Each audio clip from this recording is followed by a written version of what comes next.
I am 10. I like to ride my bike. I like to go swimming. I like to go play with my friend next door. And I like to go to school. And I like climbing on things. So James was born in 2002. He was born 3 weeks early. He was very small, and he kept losing weight after he was born. We couldn't figure out why. New Year's 2003, we spent our first couple of nights in Children's Hospital trying to figure out what was wrong. 2 months later, we received a diagnosis that he had cystic fibrosis, and then our journey really began with James. I know that it affects mostly the pancreas and the lungs, and there are different types. Mine is Delta F508, and I have to do special treatment, and I have to take inhalers. It's been a challenge to keep him alive. To be honest, we've had to do lots and lots of treatments, lots of procedures to keep him going every day. He takes a lot of medication. He does a lot of therapy. He's in the hospital at least a couple of times a year. 2 years ago, we spent a total of 2 months in the hospital. We had 4 hospitalizations. We spent 4 Easters at Children's Hospital and several, our second New Year's Eve, or New Year's this last year at Children's Hospital. Okay, so I go in if I get like really sick, or just to like check, just to make sure. I go in and then I get a PICC liner and IV, and then they give me medicine which makes me steadily better over the next 2 weeks. Then they'll let me go.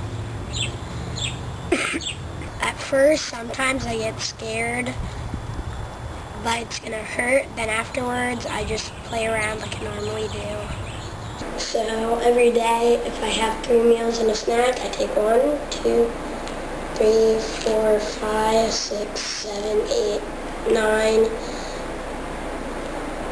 and then 9 plus 18, because I take 3 of these with every meal and 2 with snacks. So that's 18 plus 9 equals... You know, James is about the happiest person I know, and I know a lot of people, and he has an attitude that is always positive, always looking forward. You know, we've had a lot of angst about the discussion that we're probably going to have one day when he asks about mortality and survivability with cystic fibrosis, and that conversation isn't a fun one, especially even though statistics have and research has pushed it out further now into the 30s. Back in the 40s and 50s, it was only until about age 5 that a child could expect to make it. That's a conversation I haven't wanted to have with James, but he preempted me in such a great way with his positive attitude. We were driving in the car, and out of the blue he says, "Dad, do you think I could live to be 100? And I thought about it, and I know statistically that the odds are far against that. But I know attitude really does play into a lot of that, and who knows what therapies and treatments are coming down the pike. And I said, you know, James, if you do your treatments, if you take care of yourself, maybe you will. Maybe you will live to be 100.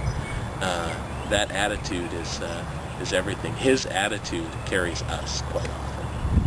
Well, I'd say just try and keep calm when things are like going bad. I know I've cried before, like a few times, so just stay calm.